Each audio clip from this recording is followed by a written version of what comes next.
Kas įvyko, Dagne? Neįtikėtina. Aš tiesiog ėjau išmesti šiukšlės ir supratau, kad kažkas atsirado ant rankos, pasuku galvą ir ten šūdas. Tai tiesiog mane einant apšiko. Paprasta. Negaliu patikėti, kad va tai va lygioj vietoje apšikt galima. Tai gerai, kad dar ne ant galvos. Jaučiat kaip žiauru, eini su kažkuo susitikt ir ant galvos tau toks tortas nukrenta. Šiaip jau sako, žinok, jeigu tave apšika, tai būsi laiminga. Kad jauskas laiminga. Oi, kokia laiminga, kaip gera, kaip smagu, tiesiog. Apart to, kad Dagnę apšiko paukštis, kasgi dar nusimato šiame video. Šiame video nusimato labai įdomus susitikimas su ponu Sodinu ir Auginu. Aš jį taip vadinu, nes neatsimenu, koks vardas.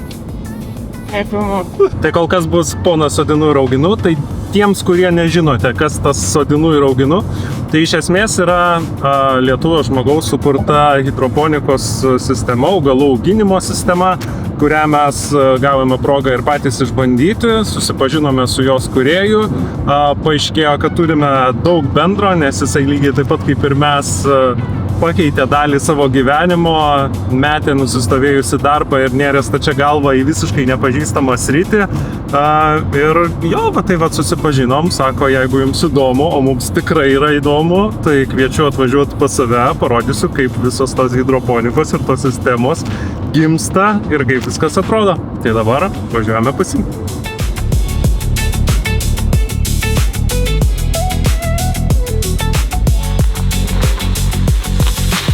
Sveiki. Mes į svečius su kamerom. Sveikas.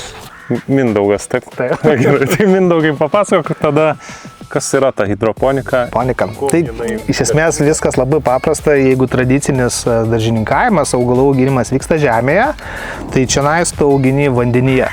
Iš esmės, tam, kad augalas augtų, jam reikalingi keli kintamieji. Tai pirmas kintamasis yra vanduo. Yra reikalingas deguonis, reikalingos maistinės medžiagos, reikalinga šviesa. Tai viską gauna realiai žmogus pasodinės į žemę, o čionais hidroponika tai yra mes vietoj žemės auginame tiesiog vandenyje, kuriame jau yra tos reikalingos maistinės medžiagos. Nėra kažkokios vietos, kur nebūtų galima auginti turbūt hidroponikoje, svarbu, kad būtų ta temperatūra teisinga, nedaugiau kaip, pavyzdžiui, 25 laipsniai. Tai tas hidroponika tai yra auginimas vandenyje su maistinėmis medžiagomis. Liovus! Saldžiai mėgoja, ne?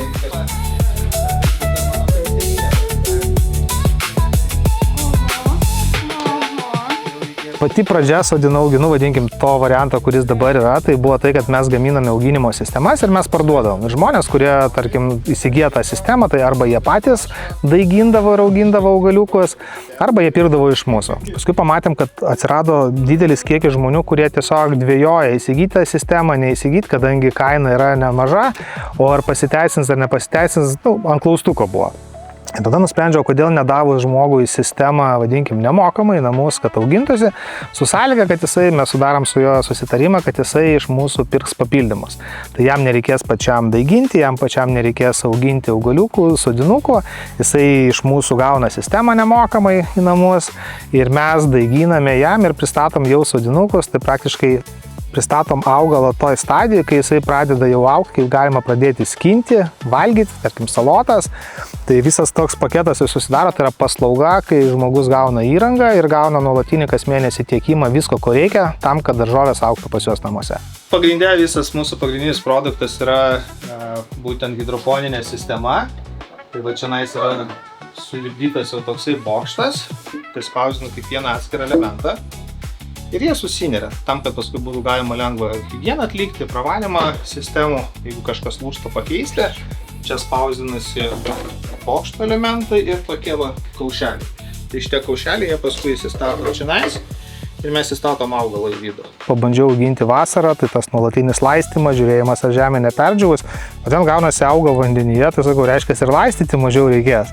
Nu, tai taip pradėjo įsirutulioja iš to būtent tas toks noras pabandyti, auginti kitaip, netradiciniu būdu, ir privedė prie to, kad išbandžiau ir susipažinau su hidroponika. Pamačiau, kad galima auginti po žeme, tada po žemę nepradėjau, įsikrausčiau į sandėliuką. Turbūt po poros metų iš sandėliuko jau kraustysimės į po žemę, kur bus auginimo sistemos, visas po žemę saugastis. Ir grįžtame ir čia per visą sklypą ten jau sukasta, viskas padaryta. Ne, painiausia bus, kai paspausdi liftas koks nors pakyla, žinai, ir nuvažiuoja jau vaikštai nuo savo tas sandėlyną. Ir jau žiūriu, kad Mindaugas į namus nebegrįžta, tiesiog ten po žemė, mama. Bet negrįžta, kad žmona neleidžia, sako, jau savo garaže ir gyvenimą. Tas sandėliukas mano. Tai čia šeima tiesiog pradėjo augti, gausėti šeima, kažkaip atsirado poreikis jau namui, kadangi bute mes tiesiog netilpome ir nusprendėm, kaip įsigyti namą, turėti savo pievelę, turėti savo šiltnamį, kur kažką pasiauginsime. Ir tai čia buvo toks pirmas indikatorius, kuris privedė prie to, kad kai turi žemės kažkokį plotelį, tai kodėlgi nepabandyti kažką savo užsiauginti savo, nepirkti. Paskui jau kai pradėjom domėtis, tarkim, kad tu kai užsiaugini savo, tai gali valgyti šviežią, ką tik skintą maistą, kur daugiau vitaminų yra, visko. Tai tada tas toks atsirado kaip ir azartas. Noras pabandyti daugiau. Bandai daugiau, vasarą nenusisekusi, tada jau matai, tai kaip padaryti, kad ir namuose augtų galbūt, tada sekantis klausimas, pamačiau tokį filmą, kad augina visus metus, tai sakau, reiškia, įmanoma, atsirado tas aha efektas, elementas, kad galima auginti namuose visus metus, na taip ir pradėjo rutuliotis, tai kada kuo daugiau į mišką, tuo daugiau tų medžių, bet daugiau ir išmoksti, supranti, ką galima padaryti, tas taip ir užkariavo, tai praktiškai 2 metai tokio pokyčio iš to, kur esi paprastas vartotojas, tiesiog nuvažiuoji parduotuvėje nusipirki, iki to, kad tu savo užsiaugini ir valgai savo užaugintą maistą. Pasižiūrim, ar tikrai skanios salotas, gal čia butaforija, plastikas stovi, čia pasakoja mums nesąmonės kažkokias. Čia eksperimentinės asortimentas, sviestinė salota. Kvepia skaniai. Nusviestinė salota? Ne plastikas, tikrai? Bazilikas tas citrininis, tai dar neragavau jo, bet jisai turi turėti citrinos tokį. Kvapas tai yra kitoks negu, tarkim, tradicinio. Aha, citrina. Jo, turi. Geras. Žinai, kai vaikystėje duodavo citrininę saldainį ir būdavo citrininės saldainės, tai čia grinai toks skonis, žinai, tiesiog. Jo, vienas iš tokių kintamųjų man labai užkliuvo, kad parduotuvė einant ir žiūrint, kur yra daržovės ir ypač prieskoninės žolelės, aš matau, kad dauguma jų yra užaugintos ne Lietuvoje. Ir tada, kai pradėjau domėtis tą hidroponiką ir būtent kokią naudą maksimalią mes galim gauti iš užaugintos daržovės, iš užauginto augalo, kurį mes suvalgome, tai yra būtent tai, kad čia imkim pavyzdį kaip baterija. Mes galim nueiti į parduotuvę, nusipirkti pilnai pakrautą bateriją arba tikėtis, kad įsigijam pilnai pakrautą bateriją, atsinešam namo, ten matom, kad lygiai tik tai ten 50% jo galingumo. Taip ir su daržovė. Kai yra daržovė ką tik skinta, jinai yra pilnai pakrauta vitaminais, antioksidantais.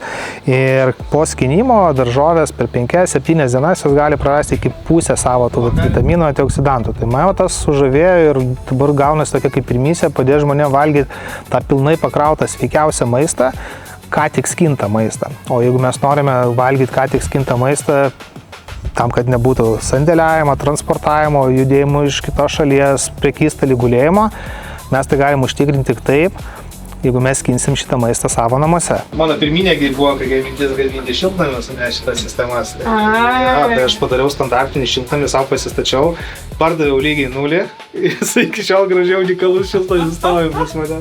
Tai gerai, palauk, gal mes būsim pirkėjai, parodė. Aš negaminsiu jų. Aš jau negaminsiu jų. Modelis. Pirmas šiltnamis buvo išlankstomas, toksai nedidukas, kad jeigu reikia sudėti medinį ir vasarą, šitą vasarą pavasarį, čia dabar tos duris mano jau sėtusios. Va, tai jisai toksai moduliukas su grindim terasiniam. Tai čia pomidoriukai vazonėliuose augo, viskas puikiai. Čionais paėmiau agurkus, bet kažkas jiems nepatinka, bet aš manau, kad šiaip augo žiauriai gerai. Dabar tos karštos vėl dienos užėjo. Ir čia va tos visos šaknys, viskas yra vandenyje. Bet spėjau, kad deguonies trūksta. Tiesiog reikėtų dėti, nes šiaip komplektai šitie kibirai, jie yra su oro padavimo sistema. Bet aš norėjau išbandyti didesnį augalo be oro padavimo sistemos, tai kažkiek jie augo, bet dabar matau, kad jau jie patiria stresą ir yra agurkiukų, šiaip nemažai nuskynės, bet jau viršūnėlės, o per karštą turbūt joms yra ir vanduo čia temperatūra. pats pirmas bokštas, kurį pasidariau. Dabar jisai čionais. Oho, aš galingas. Jo, čia toks monstras. Tai čionais atsisiunčiau brėžinius, bandžiau, pasistačiau pas save namuose ir pamačiau, kad namams jisai yra tragedija. Gaudavosi 3 minimum lempos. Tam, kad kažką nusiskinti, reikia apeiti, tai jeigu, tarkim, nori bute auginti, čia reikia, labai daug vietos. Tai aš tada konceptas gimė, kad jeigu jį padalinti per pusę, praskleisti, užtenka vienos lempos ir jau tą mažiuką galima pastatyti namuose. Okay. Tai paskui dar užsienį pamačiau, amerikiečiai vieni irgi panašią sistemą gamina namams, tai kaip patvirtinimas gavosi, kad tai veikia, tai tada pradėjau projektuoti jau šitą žiūrėti, kaip pasigaminti tam namams sistemą. Tai dabar dar galvojau šiemet pasistatysiu čionais, bet kažkaip kai visą laiką. Projektas senas jau ir ne tiek ir žavi.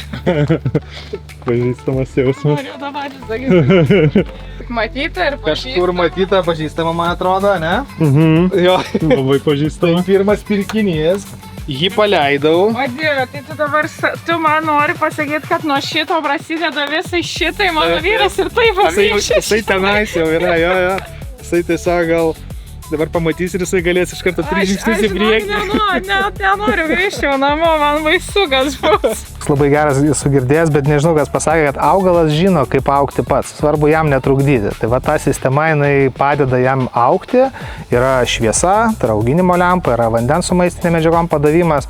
Tai mūsų darbas dažniausiai, kaip sakai, jeigu praneliui, tai praneliui darbas sunkiausias yra kartą mėnesį tiesiog pakeisti vandenį su maistinė medžiagomis ir ateiti nusiskinti savo derlių. Tai va, 2 kintamieji, kurie sudaro jam daugiausia rūpesčio, vadinkim taip. Ir jeigu žmogus susidomėjo, kur turėtų tave surasti? Surasti sodinu, auginu, pačiam viršui bus mygtukas Green Food Club, nariai gauna viską.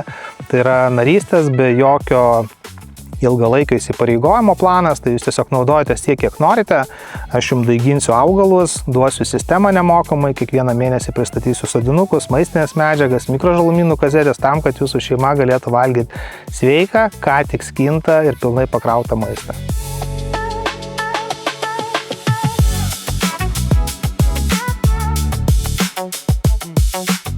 Atsisveikinome su Mindaugu ir aš dabar jau taip ir girdžiu klausant komentaruose, tai Algirdai, kodėl aš turėjau žiūrėti šitą tavo reklamą? Ne, iš tikrųjų tai aš labai tikiuosi, kad jūs nepagalvojate apie tai kaip apie reklamą. Man asmeniškai, nepaisant to, kad taip mes gavome visą šitą sistemą nemokamai ir turėjom progą išbandyti, bet man žiauriai patiko Mindaugas ir jo entuzijazmas ir aš labai tikiuosi, kad tas bent kažkiek išsivertė per kamerą. Aš suprantu, kad aišku kamera negali to pilnai perteikti, nes vis tiek žmogus nėra pratęs būti prieš kamerą. Vienas dalykas, kitas dalykas, aš ne viską ir galėjau nufilmuoti, nes norisi ir pačiam viską pamatyti ir patirti ir taip toliau, bet tikiuosi, kad bent dalis jo to užsidegimo ir tokio nuoširdaus noro tą daryti tikrai persiteikia ir tikrai pakviesiu tuos, kam tai nėra svetima, kam tai yra įdomu, išbandyti. Juk, kaip sakė Mindaugas, nėra jokių ilgalaikių įsipareigojimų. Mėnesiuką pabandysit, pamatysit, kad nepatinka, nenaudosit. O jeigu patiks, jeigu užsikabinsit, turėsit visą laiką šviežių daržovyčių. Tai vat. Tai toks tas mūsų pasimatymas, toks tas mūsų susitikimas.